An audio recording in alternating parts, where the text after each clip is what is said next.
ای پرنده مهاجر، ای پر از شهوت رفتن. فاصله قده دنیاست بین دنیای تو با من. از حقوق خودمون اصلا اطلاعی نداریم، اصلا نمیدونیم به ما چه چیزی تعلق میگیره، چه چیزی تعلق نمیگیره. مشکل نه، شما مشکل نداریم برگردیم بریم کشورتون. که میدونی که برای مصاحبه که بریم از اون مترجم گرفته تا اون مصاحبه‌گر همه واقعا به وضع خیلی بدی، شاید بگم بسیار زننده که مصاحبه می‌کنی، اصلا اجازه صحبت کردن واقعی تا ازت میگیرن، افکارتو به هم میریزن، اصلا یه طوری به هم میریزن که حتی من باور کنید تاریخ تولد خودم هم یادم میره. میگه واقعا مشکل داریم، نمیتونیم برگردیم، نمیتونیم بریم یه کشور دیگه، نمیتونیم، به سختی، خیلی به سختی گذروندیم. یه خانمی بود که من اسمش رو یادم نمیاد، بهش گفتم که ببین شما تا الان من همش با قبرسی برخورد داشتم، فکر میکنی کمکی برای من؟ گفت ببین آب پاکی برزن رو دستت، ما دوست نداریم کمک کنیم، نمیخوایم. گفتم خب پس برای چی مصاحبه و پلیس و اومدن پیش شما کمک؟ خب این یه روند تشریفاتیه باید بیاید. گفتم خب از ابتدا شما بگید که به گوش سازمان ملل و جهانیان برسه که شما اصلا دوست ندارید. حالا 10 ماه من دنبال کار میگشتم به سختی با 4 تا بچه.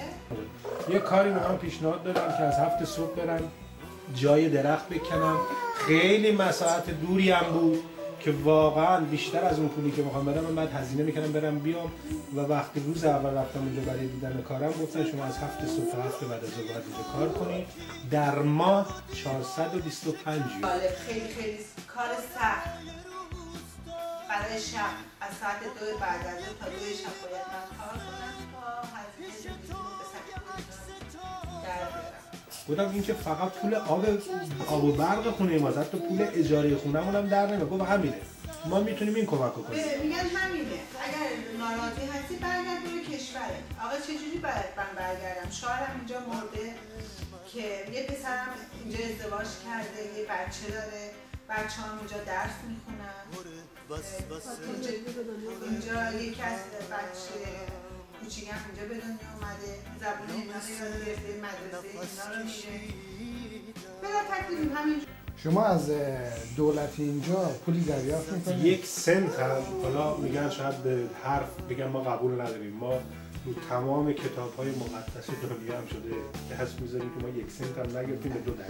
الان هم 3 سال شاید این کارا از وزارت از دولت قبرس نیومده که ما مردیم، ما زنده ایم، از کجا میاریم، از کجا میخوریم، چه کار میکنیم، هیچ.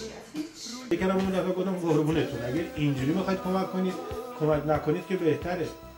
من دیگه از خونه زندگی من میافتم بالا سر بچه‌هام هم نیستم و اینه که به قول معلوم شما پرسیدید کمکی هم کردن. نه آقا در واقع هیچ کمکی نکردم، ولی در شعار در حرفشون میگن ما کمک میکنیم. حالا شاید هم به خیلی ها کمک، ولی من در جریان نیستم.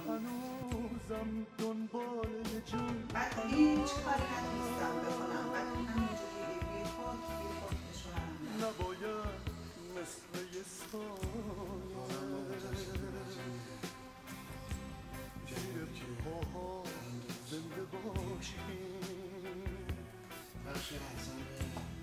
مثل چتر خورشید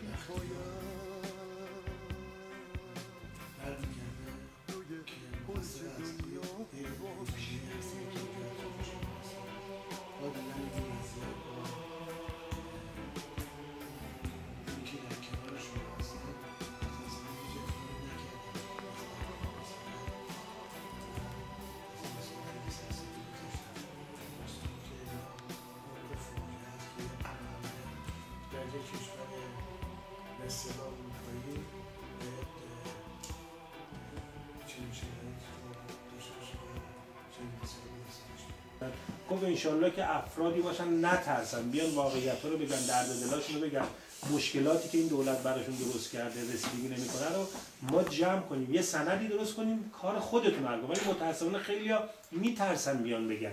گفتم من یکی از اونایی هستم که دارم واقعیت میگم، نمیترسم چون لازم دارم یکی به دادم برسه. تو رو خدا به دادم برسید.